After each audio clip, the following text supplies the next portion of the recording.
Kita ulang sekali lagi. Setuju? Assalamualaikum warahmatullahi wabarakatuh.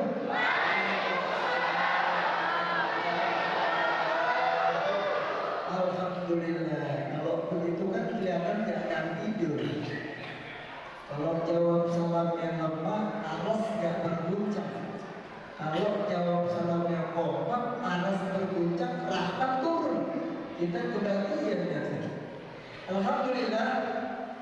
Alhamdulillahilladzi arsala rasulahu bil huda wa dinil haq liyudhhirahu 'ala dini kullihi wa kafa billahi shahida. Asyhadu an la ilaha illallah wahdahu la syarika lah wa asyhadu anna Muhammadan abduhu wa rasuluhu la nabiyya ba'dahu. Allahumma shalli wa sallim wa karrim wa majid 'ala sayyidina Muhammadin. Ala sayyidina Muhammadin. Ala sayyidina Muhammadin wa ala alihi wa sahbihi ajma'in, amma ba'du. Fa ya ibadallah, usikum wa nafsi bittaqwallah faqad fazal muttaqun. Qala ta'ala fil Qur'anil Karim, a'udzu billahi minasy syaithanir rajim. Bismillahirrahmanirrahim. Ya ayyuhalladzina amanu taqullaha haqqa tuqatih wa la tamutunna illa wa antum muslimun. Pertama-tama kami hormati Ketua DKM Masjid Al-Munawwarah. Dan kami hormati aparat pemerintahan, khusus Ketua RW 19 beserta para jajaran, juga para pengurus RT yang berada di lingkungan perumahan Warga Hayu Blok E RW 19. Kenapa tidak disebut namanya? Karena tidak ada catatannya. Jadi mohon dimaafkan tidak disebut namanya. Terkhusus yang kami cintai seluruh jamaah Masjid Al-Barakah, ibu-ibu, bapak-bapak, dan adik-adik yang pada malam ini hadir ke rumahnya Allah untuk merayakan peringatan Maulid baginda Nabi Muhammad sallallahu alaihi wasallam. Syukur kepada Allah Subhanahu wa taala kita digerakkan oleh Allah hadir ke tempat ini. Kalau Allah tidak gerakkan hati kita, maka tidak mungkin kita hadir di sini, betul? Hatta rumahnya nempel sama masjid. Kalau hatinya Allah nggak gerakkan, nggak akan nyampe, betul? Karena yang menggerakkan hati adalah Allah Subhanahu wa taala, yang menggerakkan langkah kita Allah Subhanahu wa taala. Maka bersyukur kepada Allah Subhanahu wa taala dan mengucapkan alhamdulillah. Bersalawat kepada Nabi Muhammad dengan ucapan Allahumma shalli ala sayyidina Muhammad wa ala ali sayyidina Muhammad. Bapak Ibu jamaah rahimahullah, saya tidak ingin berceramah, tapi saya ingin memperkenalkan kenapa kami hadir di sini. Kami dari Pondok Pesantren Hijr Ismail yang beralamat di Bojonggede. Tahu Bojonggede Bapak? Kabupaten Bogor. Kalau di peta ada paling kecil. Kalau di zoom baru gede. Pondok kami alhamdulillah tahun ini masuk tahun ke-6. Santri kami ada 210 ikhwan dan akhwat. Pondok kami fokus pada tahfiz Quran.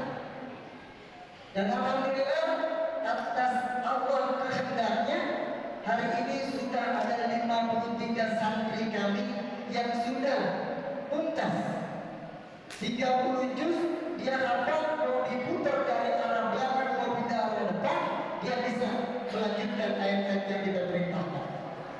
Alhamdulillah. Dan pesantren kami alhamdulillah sampai hari ini nggak bayar. Ustaz, gimana cara ngidupin orang 200 ribu mau beli gurunya? Gimana Ustaz? Kok bisa pengeluaran setiap bulan Duitnya dari mana Ustaz? Allahu ghaniyun wa antum fuqara. Allah kaya, kita miskin. Jadi kita mintanya kepada Allah Subhanahu wa Ta'ala. Dan alhamdulillah sampai hari ini bantuan dari Pemda belum tidak dapat. Benar? Alhamdulillah. Lalu uangnya dari mana buat hidupin? Uangnya itu dari hamba-hamba Allah yang Allah ketuk hatinya, dia mau membantuin. Kita bikin program orang tua asuh. Ada seorang bapak, Ustaz, saya nggak punya anak, tapi saya pengen punya anak, cita-cita saya orang yang bisa hafal Quran. Saya ambil saja santri di 10 jadi anak saya. Setiap bulan dia yang kasih, dia biayain ke santri. Alhamdulillah. Datang lagi saya nggak punya banyak, punya ada yang alhamdulillah. Jadi semua datang berbondong-bondong Allah gerakkan hatinya untuk menghidupi santri. Silakan Bapak Ibu kalau mau silaturahim ziarah ke pondok kami di Bojonggede. Alhamdulillah pondok kami tidak luas, nggak luas. Saat ini 2 pondok Ibn Ahmad terpisah yang luasnya nggak lebih dari 1000. Alhamdulillah. Maka kami datang ke sini, ini juga santri-santri kami. Ini SMP menghidup kepala sekolah, SMA menghidup kepala sekolah. Jadi dia sambil pondok menghafalkan Al-Quran, belajar kitab, menghafal hadis, dia juga sekolah umum. Gratis. Alhamdulillah. Dan itu juga kami ngajak santri di depan. Kami punya produksi. Santri kita berdayakan, bikin yang namanya jahe merah, bikin yang namanya kopi, bikin yang namanya lele dan sebagainya, macam-macam. Itu di depan ada santri yang buka booth. Barangkali Bapak Ibu sekalian pengen nyobain jahe merah ala santri. Produksinya dikatakan Quran, nge-packingnya pakai khatam Quran. Jadi insya Allah ada keberkahan Quran di dalam jahe ini. Ada di depan, nggak tahu dari posisi sebelah mana. Gitu. Jadi insya Allah kalau Bapak mau silaturahim, kami tunggu ke pondok kami. Kalau Bapak Ibu sekalian ingin juga ikut andil kepada santri-santri kami, tafadhol. Terbuka insya Allah. Kami juga hari ini sedang melakukan perluasan musola. Musola kami kecil, jadi tempat ikhwan kecil, maka kami luaskan. Kebetulan Allah kasih kehendak ada yang memberikan wakaf lagi itu ditambahin deh biar musolanya gede. Alhamdulillah. Baru kita pasangin bajaringan doang. Bajaringan doang kita pasangin, yang penting santri dia mau jalan dan panasan, walaupun panas karena pakai spandek. Jadi kalau sholat bareng-bareng itu jauh, khususnya alhamdulillah keringetnya pelan-pelan. Keringetnya banyak keluar. Tapi di bawahnya belum apa-apa. Belum jadi lantai, masuk tanah. Itu. Saya nggak minta, cuma ngajakin. Barangkali Bapak Ibu sekalian kepengen gue pengen semeter keramik. Kali-kali dia sujud gue dapat pahala. Gue niatin buat wakaf lah. Gue wakaf deh Ustaz, saya wakaf Ustaz 10 meter keramik. Tafadhol. Insya Allah mudah-mudahan jadi terus amal jariah, karena musolanya pasti dipakai sholat, musolanya pasti dipakai duduk bernyawal Quran. Gitu. Jadi nggak banyak yang saya sampaikan nanti soal ilmu tentang riwayat Nabi, tentang sejarah dan segala macam. Nanti beliau mudir di pondok kami. Beliau mudirnya saya tukang ngomongin pondok kemana-mana. Tukang nyari hamba-hamba Allah yang kepengen. Satu ketika ada orang Kristen datang ke pondok kelas 6 SD. Datang ke pondok, dia mainnya di pondok aja.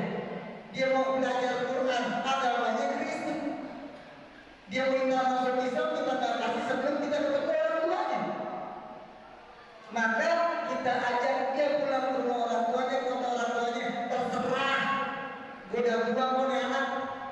anak baru juga keluar. Tapi dia kaget ketika itu anak datang cium tangan oleh bapaknya, cium kaki ibunya. Dia kaget, kok ada anak jadi berubah. Bulan pertama, bulan kedua, bulan ketiga, tuh anak suka pinjam telepon, Ustaz pinjam telepon, mau telepon mama sama papa. Bahasanya santun segala macam. Alhamdulillah akhirnya sekeluarga masuk Islam. Gara-gara wasilah anaknya main di pondok. Alhamdulillah. Jadi alhamdulillah pondok kami hari ini santrinya 210, ikhwannya ada 105, akhwatnya ada 105 kurang lebih. Guru-gurunya ada 14 guru yang semua kita kontrakan rumah di sekitar pondok. Ada satu yang tinggal di pondok yang memang untuk menjaga setiap malamnya.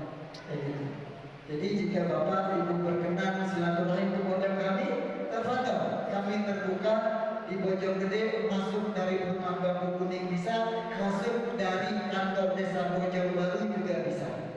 Dekat posisinya dari kantor desa Bojongbaru, dekat posisi dari PEM Jalan Raya Pemda. Insya Allah nggak akan nyasar. Insya Allah nggak akan nyasar. Dan itu yang bisa disampaikan. Mudah-mudahan kita semua ikut membantu calon-calon yang menjaga Al-Quran. Kalau bukan Al-Quran yang dijaga oleh mereka para santri, siapa lagi yang mau jaga Al-Quran? Hilang sudah.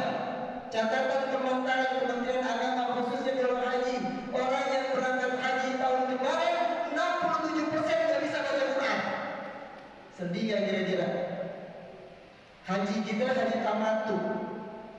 Ya, di depan kita nggak ngapa-ngapain. Gelombang pertama dia jalan di Nodasari nggak ngapa-ngapain. Kalau dia nggak bisa baca Quran, dia ngapain di sana? Cuma ikut-ikutan orang jalan doang. Sholat sekedar sholat doang. Makanya kita jagain hari ini anak-anak kita untuk terus belajar Al-Quran. Di sini ada PPA, di sini ada sebagainya pembelajaran Al-Quran. Terus lanjutkan. Bapak Ibu jangan malu yang belum bisa baca Quran. Belajar. Mumpung Allah masih kasih kehidupan ke kita. Kalau Allah sudah tak kasih kehidupan ke kita, kelar. Apa yang bisa kita banggakan di hadapan Allah Subhanahu Wa Taala? Apa yang bisa kita banggakan di hadapan Rasul Sallallahu Alaihi Wasallam? Kalau kita nggak bisa baca Al-Quran, mungkin itu yang bisa disampaikan. Lebih kurang yang mohon dimaafkan. Kalau ada jarum yang patah, jangan disimpan di dalam peti. Kalau ada kata-kata saya yang salah, tolong saya jangan dilapor polisi. Assalamualaikum warahmatullahi wabarakatuh.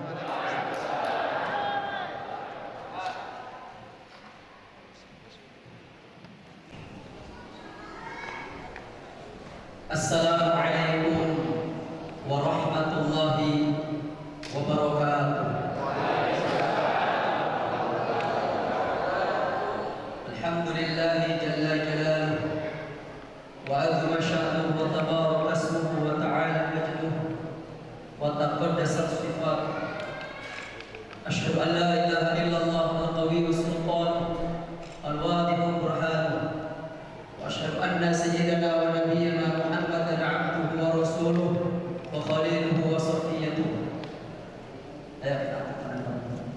Allahumma shalli ala sayyidina Muhammadin salatan tuhassinu biha lana al-akhlaq wa tuyassiru biha lana al-arzaq wa tadfa'u 'anna al-mashaq wa tamla'u biha al-afaq wa ala alihi wa sahbihi salatan daimatan min yawmi khalaqta ad-dunya ila yawmi talaq wastunna baina yadayka ya aziz ya khallaq walhamdulillahi rabbil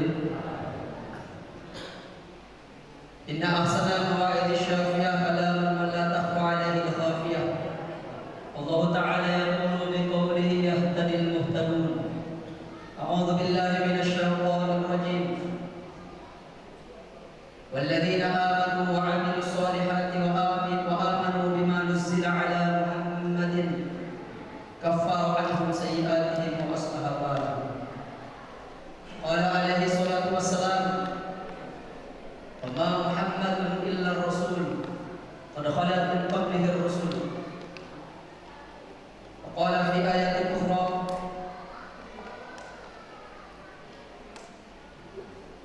innama ana basharun mithlukum yuha ilayya annama ilahukum ilahun wahid. Qala wa ma arsalnaka illa rahmatan lil alamin. Qala alaihi salatu wassalam, basyiru wa la tunaffiru, yassiru wa la tu'assiru. Rawahul Bukhari. Yang saya hormati Bapak, saya baca catatan dulu karena penting penghormatan itu.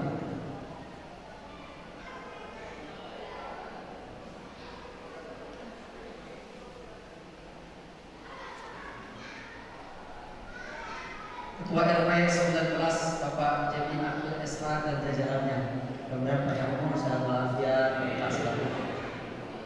Ketua RT 1 sampai dengan RT 5 dan jajaran yang hadir semua nanti. Insyaallah Pak RT yang hadir di sini bersama Pak RW-nya nanti sama-sama masuk surga Allah Subhanahu wa taala. Sama warga-warganya juga. Ketua DKM Bapak Al-Barakah Ustaz. Kalau tadi kepentingan Ustaz Supriyadi. Kalau saya di sini tulisannya Ustaz Tino. Ustaz apa ya? Nama pena. Kalau Nabi di langit namanya Ahmad, di dunia namanya Ahmad. Di langit namanya Ahmad, di dunia namanya Muhammad. Mudah-mudahan Bapak Dino juga gitu. Yang tadinya nama pena jadi nama akhirat. Mudah-mudahan. Ketua panitia Mas Selamat, mana nih kita penelitian ya? Berangkat. Masya Allah, mudah-mudahan pahalanya juga berangkat. Ketua Hikmah Haji Juli Jahari. Hikmah itu. Oh, yang Siti Nazar. Oh, pahalanya besar sekali. Ketua Majelis Taklim dan guru-guru TPA dan tokoh masyarakat, nama Ustaz Ustaz yang dari tulis. Saya sebenarnya kalau penghormatannya pertama harusnya pertama, karena di dalam ajaran kita orang yang paling tinggi makamnya adalah Nabi dan pewarisnya para Nabi. Karena Nabi sudah ada, tapi pewarisnya siapa? Pewarisnya Nabi adalah ulama. Karena Nabi tidak mewariskan harta, Nabi juga tidak mewariskan jabatan. Yang Nabi wariskan adalah ilmu. Makanya bapak-bapak, ibu-ibu duduk di sini niatkan kita semua cari ilmu. Berarti kita cari warisan Nabi. Karena Sayyidina Abu Hurairah, karena masjid sepi dia pergi keluar, datang ke masjid, harta Nabi sedang dibagikan, warisan Nabi sedang dibagikan. Datang ke masjid orang-orang munafik. Kalau orang-orang mukmin kan nggak pernah sholat sendiri Pak, di masjid. Di zaman Nabi itu orang munafik juga sholat di masjid. Cuma mereka malasnya sholat subuh dan isya. Jadi hebat-hebat sahabat Nabi. Beda dengan kita sekarang. Kalau ada yang mesti bangun isya menjadi wali. Zaman Nabi dulu orang munafik juga sholat. Tapi mereka nggak mau ngaji.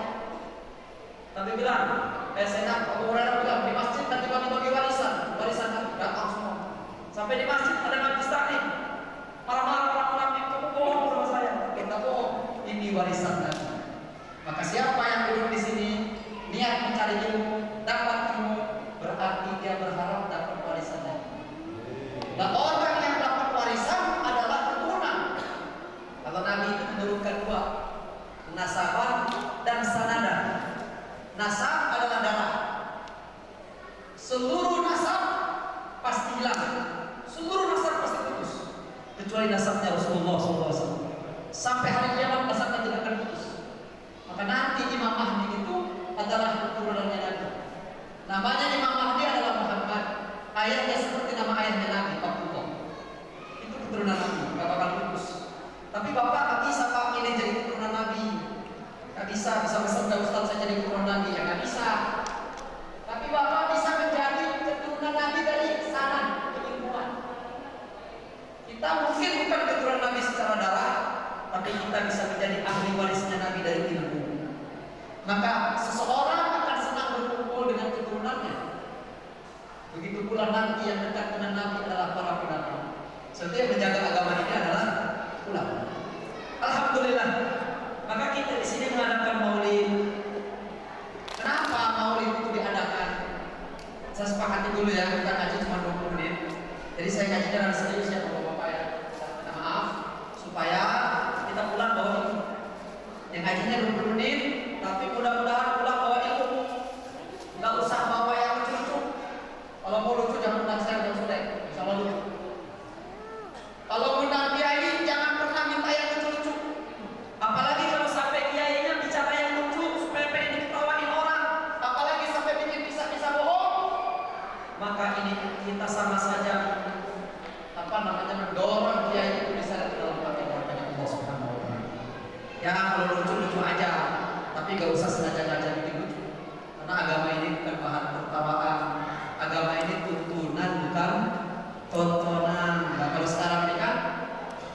Tontonan seru semua. Di agama kapan orang mau dengerin ngaji? Pas khutbah tahfidz. Kapan orang mau dengerin ceramah? Pas khutbah dai. Kalau pas ngaji bener Pak Kiai di sini buka kitab ada. Ini salah apa bener? Salah apa bener ya? Jadi kita mesti kembali kepada manhaj Nabi. Bapak-bapak, ayah bunda yang saya cintai dan saya hormati. Balik lagi nih soal kenapa kita maulid. Maulid itu adalah mengingat hari lahir. Siapa yang pertama kali mengingat hari lahirnya Nabi? Allah. Lewat siapa? Lewat para nabi. Bapak bisa lihat doanya Nabi Ibrahim. Nabi Ibrahim ketika dia mengantar anaknya Sayyidina Ismail dan Sayyidah Hajar di tempat bakar. Dulu bakal itu lembah, tidak ada hewan, tidak ada tumbuhan, karena tidak ada air.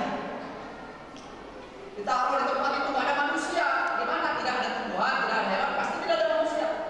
Karena manusia itu makannya kan kalau nggak tumbuhan hewan. Kenapa tidak ada tumbuhan hewan? Karena tidak ada air. Sedangkan Allah perintahkan Ibrahim menaruh anaknya Ismail dan Sayyidah Hajar di lembah bakar. Tapi bapak-bapak, ibu-ibu tahu nggak? Ketika Nabi Ibrahim disuruh menaruh anaknya di tempat yang gersang, apa doanya Nabi Ibrahim? Rabbana waj'al fihim wa ba'ath fihim rasulan minhum yatlu 'alaihim ayatika wa yuzakkihim wa yu'allimuhumul kitaba wal hikmah. Jadi Nabi Ibrahim itu doanya gimana? Di tempat gak ada manusia. Nabi Ibrahim sudah yakin kalau Allah yang perintah, tidak mungkin Allah menyia-nyiakan. Ditaruh di tempat yang tidak ada kehidupan, tidak mungkin tidak hidup. Kalau Allah yang perintah, jangan ragu dan jangan takut. Nabi Ibrahim yakin di tempat nanti akan menjadi makmur. Maka dia doa, ya Allah, utuslah nanti dari kalangan kaum yang ada di negeri ini seorang rasul dari kalangan mereka.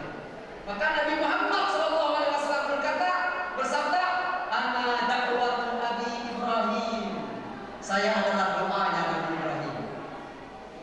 Nih bapak nih, kalau bapak udah pengen punya cucu, usia 50 tahun belum punya cucu, bapak doakan, kalau pengen punya cucu, pengen punya cucu, ditunggu-tunggu, bener nggak?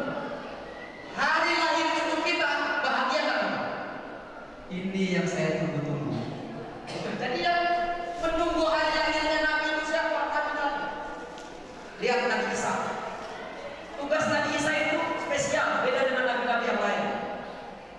Nabi Isa dalam Al-Quran dia berkata, wa qala Isa bin Maryam ya bani Israil, inni rasulullah ilaikum.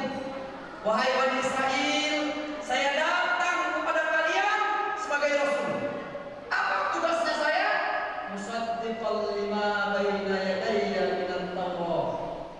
Pertama, saya membenarkan ajaran Nabi Musa Taurat. Yang kedua, wa mubasysyiran bi rasul.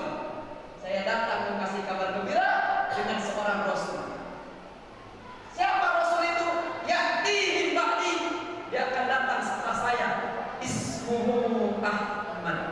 Namanya adalah Ahmad. Makanya Nabi Isa itu karena dia Nabi Ibrahim itu karena berjasa pernah mendoakan Nabi satu kali. Semua umat Nabi sampai hari kiamat minimal 5 kali sehari mendoakan Ibrahim. Kapan tuh? Kapan tuh? Lagi sholat, di waktu yang sangat mustajab, di duduk tahiyat akhir, kita baca shalawat Ibrahimiyah. Allahumma sholli ala sayyidina Muhammad wa ala ali sayyidina Muhammad kama shallaita ala sayyidina Ibrahim. Nabi Muhammad satu kali kakeknya doain dia, maka dia dan umatnya mendoakan kakeknya sampai hari kiamat. Nabi Muhammad. Nabi Isa juga sama, karena Nabi Isa pernah diutus oleh Allah kepada umatnya, dia bilang, bergembiralah kamu, nanti datang Rasul setelah saya, datang Rasul setelah saya, datang Rasul setelah saya, namanya Ahmad, namanya Ahmad. Makanya Bapak gak usah heran, kenapa di Madinah itu banyak pendeta-pendeta Yahudi dan Nasrani.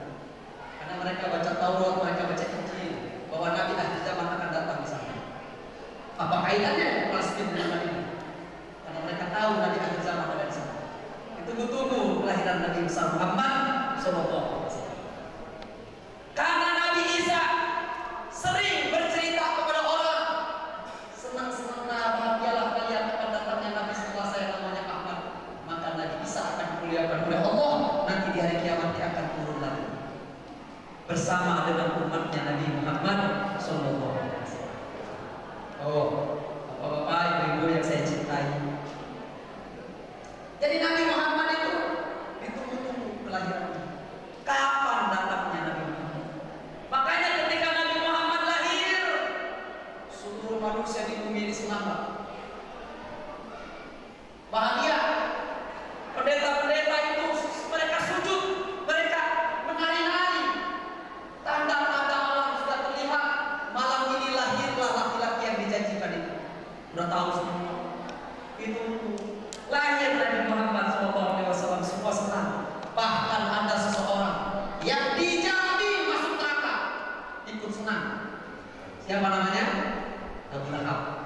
Bapak bisa baca di kitab Sahih Bukhari, Pak. Itu ada kisah di Sahih Bukhari di dalam mu'allaqahnya. Kata para ulama, mu'allaqahnya Sahih Bukhari itu sahih.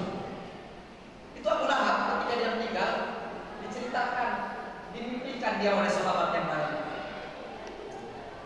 Kemudian dia ditanya, bagaimana keadaan kamu? Saya ini disiksa oleh Allah. Kenapa? Karena dia durhaka kepada Nabi Muhammad.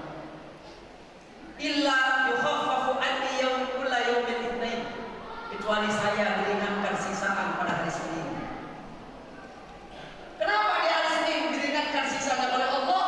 Karena dia hari Senin bergembira mendengar kabar lahirnya Nabi Muhammad, padahal dia masih bayi, belum diangkat menjadi Rasul. Dia berbahagia, balas oleh Allah Subhanahu Wa Taala, diringankan siksanya hari. Makanya ulama-ulama sampai bikin syair,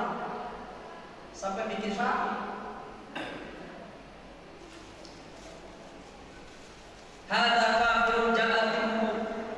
Ini orang kafir yang sudah datang jaminan bahwa mereka di dalam neraka pasti akan kekal. Dia di dalam neraka akan kekal. Tabbat yada, dengan turunnya Al-Qur'an surah Tabbat yada abi lahabin.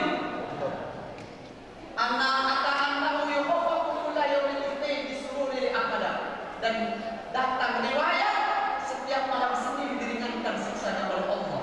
Padahal sudah dijamin menurut Al-Quran dia masuk neraka. Maka bagaimana dengan kita seorang mukmin yang tidak pernah berbuat kafir dan kita setiap saat bergembira akan lahirnya Nabi Muhammad? Ya Pak ya, Nabi Muhammad merayakan kelahirannya enggak, Bu? Ibu-ibu, Nabi Muhammad merayakan kelahirannya enggak? Merayakan.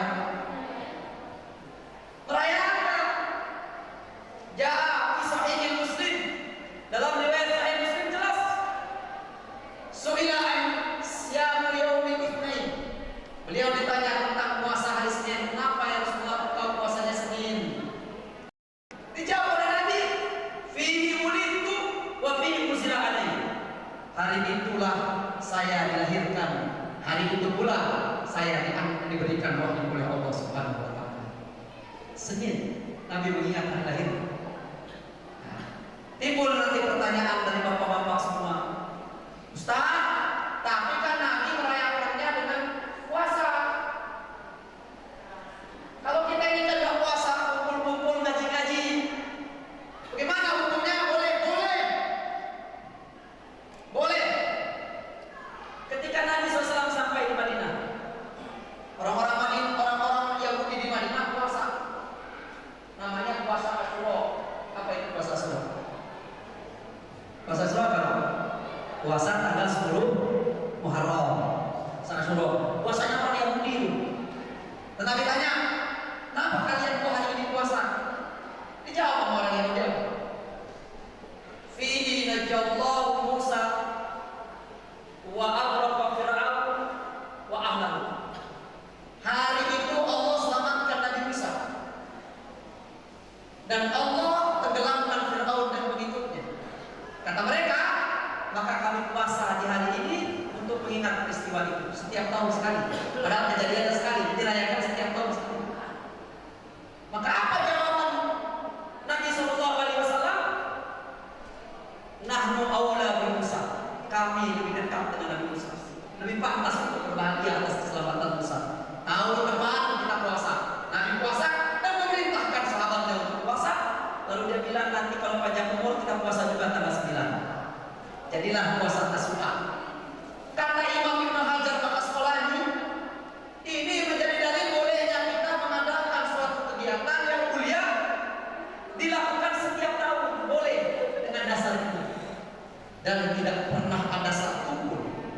Ulama salaf yang menentang kegiatan maulid nggak pernah. Ulama salaf zaman sahabat, zaman tabi'in, zaman tabi'in, tidak ada satupun yang menentang acara maulid, nggak ada. Kalau sekarang ada, zaman salaf nggak ada. Bapak boleh baca kitab salaf. Bapak boleh baca apa kata Imam Syafi'i. Bapak boleh baca apa kata ulama-ulama. Imam Jalaluddin Asyuti, Imam Jalaluddin, Imam An-Nawawi, Imam yang 800 tahunan ke sana. Tidak ada. Padahal sudah ada maulid zaman mereka. Tapi yang lebih penting dari itu, Bapak-bapak yang dimuliakan Allah, kenapa yang diperingati itu kalau Nabi maulidnya? Tapi kalau orang itu nggak boleh maulidnya, tapi haulnya. Kalau orang kan haulnya, haul, kiai anu, haul, wali anu. Kalau Nabi maulidnya, apa sebabnya? Karena manusia itu banyak ketika lahir membuat orang bahagia, tetapi saat hidupnya dia tidak baik. Sehingga beberapa banyak orang yang telah menyesal karena melahirkan dia. Kakeknya dulu bahagia ketika punya cucu, pas sudah gede cucunya kurang ajar, menyesal dia punya cucu. Tapi Nabi besar Muhammad SAW sejak dia lahir sampai dia wafat, seluruh hidupnya membawa rahmat bagi semesta alam. Allahumma sholli ala sayyidina Muhammad. Makanya Pak, di dalam Al-Quran berapa kali nama Nabi Muhammad disebut? Maka bapak-bapak yang bisa jawab saya kasih hadiah. Berapa kali di dalam Al-Quran nama Nabi Muhammad disebut? Berapa kali? 5 kali. 4 sebutan Muhammad, 1 Ahmad. Nanti kasih hadiah. Minyak wangi. Itu minyak wangi barokah juga. 4 kali nama Nabi Muhammad disebut, 1 kali nama Ahmad disebut. Nabi bisa disebut 25 kali. Nabi Musa disebut 136 kali. Orang bertanya, kenapa Nabi Musa namanya disebut lebih banyak daripada Nabi Muhammad? Kenapa Nabi Isa namanya lebih banyak disebut daripada Nabi Muhammad? Kok Nabi Muhammad cuma 4 kali atau 5 kali? Apakah Nabi Muhammad itu tidak lebih mulia daripada Nabi Musa dan Nabi Isa? Salah. Al-Quran 6.236 ayat, 1.200 ayat berbicara tentang Nabi Muhammad Sallallahu Alaihi Wasallam. Allah menyebut matanya Nabi Muhammad, wala ta'tu aynaka anhum turidu zinatal hayat. Jangan kau palingkan kedua matamu. Allah menyebut bajunya Nabi Muhammad, wa thiyabaka fatahhir. Pakaianmu disucikanlah. Allah menyebut dadanya Nabi Muhammad, alam nashrah laka sadrak. Dadamu wahai Muhammad. Allah menyebut pundaknya Nabi Muhammad, alam nashrah laka sadrak wa wada'na 'anka wizrak. Allah menyebut wajahnya Nabi Muhammad, qad nara taqalluba wajhika fis sama. Kami melihat wajah engkau yang kau palingkan ke langit. Allah menyebut semua yang berkaitan dengan Nabi Muhammad Sallallahu Alaihi Wasallam, sampai Allah menyebut la'amruka wa innahum la fi sakratihim ya'mamun. Demi umurmu wahai Muhammad. Apa kata Abdullah bin Abbas, sahabat yang paling ahli tafsir? Jadi satu-satunya sahabat yang ada tafsirnya lengkap 30 juz itu cuma Abdullah bin Abbas. Apa kata beliau? Tidak pernah Allah bersumpah dengan umur seseorang, nafasnya, tidurnya, berjalannya, makannya, minumnya, buang airnya, lupanya menjadi petunjuk bagi umat manusia. Itulah Sayyidina wa Nabiyina Muhammad. Demi umurmu hai Muhammad. Jadi Nabi itu duduknya jadi sunnah kalau kita ikut duduknya Nabi. Makannya jadi sunnah kalau kita ikut makannya Nabi. Pakaiannya menjadi sunnah kalau kita ikut pakaiannya Nabi. Semua yang dikerjakan Nabi 24 jam itu disumpah oleh Allah bahwa mengandung keberkahan. Cuma Nabi besar Muhammad Sallallahu Alaihi Wasallam. Bapak Ibu yang dimuliakan oleh Allah, 11 menit lagi. Saya konsisten saja jam 9 tengah sudah beres. Saya itu bahagia pertama datang ke sini. Pertama tadi cerita sama Pak Haji. Cerita beliau, Ustadz di sini itu banyak pensiunan 40%. Malah anak mudanya pada nggak ada, pada nikah. Saya kalau datang ke tempat ini melihat gap yang jauh ya, dan sepuh-sepuh dan anak-anak, sepuh-sepuh anak-anak yang muda-mudanya nggak kelihatan. Dulu Nabi SAW ketika sholat minta hujan, berdoa-doa pada kampung-kampung. Akhirnya Nabi kumpulkanlah di sop terdepan adalah orang tua, di belakang orang tua anak-anak, baru yang lain-lain juga. Maka turunlah hujan. Kata para ulama, Allah rahmati satu tempat yang masih banyak orang tuanya dan masih banyak anak-anak. Makanya di dalam hadis Nabi SAW, khairun nas man qala umruh wa katsura amaluh. Sebaik-baik manusia yang panjang umurnya dan banyak amal. Insya Allah yang datang ke sini karena Nabi Muhammad pasti orang baik. Insya Allah. Bapak-bapak, saya minta maaf sekali. Minta maaf kalau saya bicara di sini karena saya ini umur sekarang 38 Pak. Alhamdulillah anak saya baru 5, pengen sih 12 anak. Kalau nggak dari satu ibu ya 2 ibu nggak apa-apa. Pengennya sih 12. Hari-hari saya di pesantren baru dengan santri yang hampir 200 orang dari SD sampai kuliah. Alhamdulillah santri-santri juga dari barat, Indonesia Barat sampai Indonesia Timur dari NTT juga. Jadi hari-hari saya cuma bareng dengan santri. Tapi tidak ada apa-apanya saya dibanding bapak-bapak sudah. Saya belum lahir, bapak-bapak sudah sujud. Saya belum bisa menyebut nama Allah, bapak-bapak sudah bertasbih dan bertakbir. Jadi saya ini tidak ada apa-apa dibanding bapak-bapak semua. Tapi karena saya diundang, wajiblah hukumnya saya memenuhi undangan.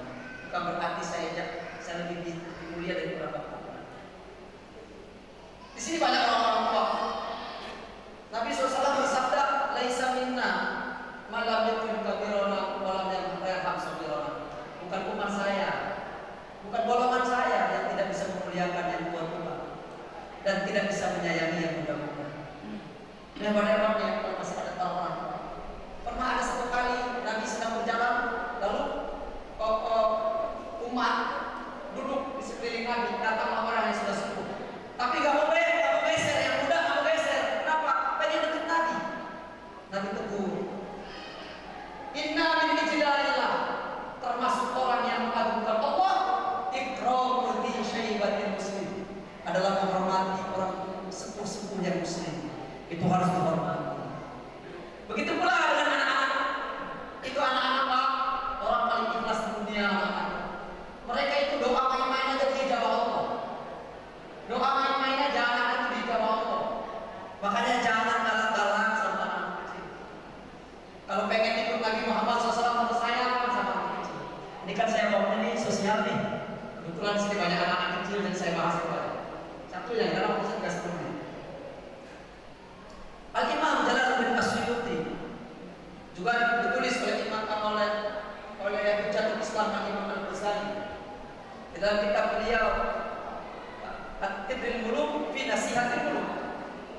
Dia cerita disebutkan khamsatun fil atfal law kana fil kibar lakana min awliyaillah. Ada 5 sifat anak kecil. Kalau itu ada pada orang-orang tua, maka dia adalah wali. Jadi bapak-bapak kalau pengen jadi wali nih, dengerin nih. Kan bagus tuh cita-cita jadi wali. Ya bagus dong, cita-cita itu. Jangan cuma pengen jadi lurah, belum tentu lurah selamat. Jangan cuma pengen jadi presiden belum tentu selamat. Jangankan di akhirat di dunia aja banyak presiden yang mencaci-caci sama rakyatnya. Tapi pengenlah jadi kekasih Allah, jadi waliullah. Karena waliullah itu pasti di dunia dia selamat, di akhirat dia selamat. 5 ciri anak kecil, sifat anak kecil. Kalau melekat pada orang dewasa, maka dia adalah wali. Yang pertama, la yahtamuna birizqi, tidak pernah bingung soal rezeki. Anak kecil Pak, besok mau ujian belum bayar sekolah, tenang aja. Tidurnya jangan aja.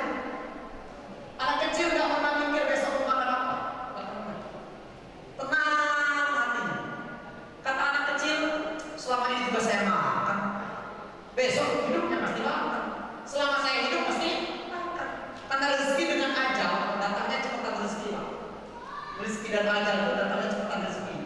Kalau ajalnya sudah datang, berarti rezekinya habis. Kalau masih ada rezeki hidup lagi dia Pak. Karena rezeki itu lebih cepat mendatangi hambanya, hamba Allah lebih daripada ajalnya. Jadi bapak-bapak tenang aja, kalau pagi bapak masih nafas pasti dapat rezeki. Tuh anak kecil, lah ini orang udah usia 85 tahun masih mikir pengen nabung 500 miliar sampai korupsi umur udah 75 tahun. Coba. Padahal hartanya banyak, suruh sedekah nggak mau. Gimana menjadi wali? Nah biasanya orang itu aneh, makin tua malah makin takut ketinggalan. Kenapa? Nanti kalau saya susah, siapa yang membantu saya? Jadi dari awal-awal sudah niatnya nanti sudah tua itu miskin, sakit-sakitan. Kok nggak mikirnya gini? Mudah-mudahan saya sehat walafiat supaya meninggal dunia. Kok nggak mikirnya gini? Mudah-mudahan saya bisa memberi kepada anak saya sampai saya mati. Kan Nabi kasih tahu begitu. Kau mati dalam keadaan kaya dan kau mewarisi hartamu jauh lebih baik daripada kau membiarkan anak-anak meminta-minta. Maksudnya begini, jangan pernah berpikir saya nanti udah tua itu hidupnya susah. Kalau bapak-bapak punya yang pertama ini, udah ada ciri-ciri wali. Ini yang pertama. Yang kedua, la yashkuna rabbahum idza maridu. Mereka tidak pernah mengeluh kalau sakit. Anak kecil itu kalau sakit nangis Pak. Nangis doang udah, nggak pernah ngeluh. Mau kakinya sakit nangis, mau giginya sakit nangis. Kalau bapak-bapak kan dulu, ya Allah lambung, ya Allah jantung, ya Allah paru-paru, ya Allah. Ini apa? Samurai. Ngeluh. Tapi kalau ada orang tua sudah pakai tongkat, dia masih berangkat ke masjid. Pak, bapak kan udah sepuh, udah aja duduk di rumah kan enak, masih mau datang ke maulid enggak? Saya masih pengen ngaji, masih pengen ketemu orang soleh. Anak dua udah jadi wali, nggak pernah ngeluh. Coba lihat Bu, suami kita kalau di rumah sakit ngomong dulu. Bu, gigi ngomong. Doan, jangan banyak dulu. Ada lagi yang malah aneh. Gara-gara anak kecil banyak ribut di masjid marah-marah. Sholat saya nggak khusyuk. Bagaimana? Nanti sholat wali masalah. Sengaja gendong cucunya ke masjid. Obama sujud Nabi Muhammad lama nggak bangun-bangun. Sampai sahabat itu angkat dua kepalanya. Jangan-jangan Nabi Muhammad wafat. Pas dilihat cucunya lagi naik. Belum bangun lagi sampai cucunya turun sendiri. Coba kalau ada kiai bawa cucunya dicoret jadi imam. Rasulullah sengaja Ka'bah gendong cucunya ditaruh di pundak. Kasih lihat orang. Jangan orang itu dari kakek mau kemana nek? Aku pengen ikut kakek. Nggak boleh masjid. Kenapa masjid jahat banget ya? Takut dia dari kecil sudah takut ke masjid. Kalau ke masjid itu kakeknya nggak boleh diikutin. Ya walaupun kita tidak perlu mengajarkan mereka untuk apa, kita tak ajarkan adab kepada mereka, tapi tidak perlu marah. Rasulullah SAW punya pembantu Pak, namanya Anas bin Malik. Anas itu umur 7 tahun udah jadi pembantu Nabi. Dia 10 tahun jadi pembantu. Satu kali dia suruh ke pasar, berangkatlah ke pasar di pulang. Kita begitu kalau kita di bahasa kita bukan bahasa Nabi. Berangkatlah Anas ke pasar. Enggak datang Pak. Ditunggu sejam, 2 jam. Oh nggak datang. Kita mau ngopi nggak jadi nih. Pulang nggak datang. Dijemputlah oleh Rasulullah sampai di pasar. Anas bin Malik lagi main sama temennya ketakutan. Nabi dari belakang ditutup wajahnya oleh dua orang. Itu kata Anas bin Malik, demi Allah, saya mengetahui itu Rasulullah. Dari mana? Satu dari wanginya, kedua dari lembutnya tangannya. Ya Allah, ini Rasulullah. Ketakutan dia. Dimarahin saya, bantu. Habis dilihat, ya Rasulullah, saya lupa. Sengaja diajak oleh Nabi main, ayo kita main sama teman-teman. Pas udah beres main, udah mainnya, ayo udah. Enggak marah. Nabi tidak pernah marah kepada anak yang belum 7 tahun. Nabi lagi gendong anak, kencing anaknya di bajunya, ditarik sama ibunya, malu.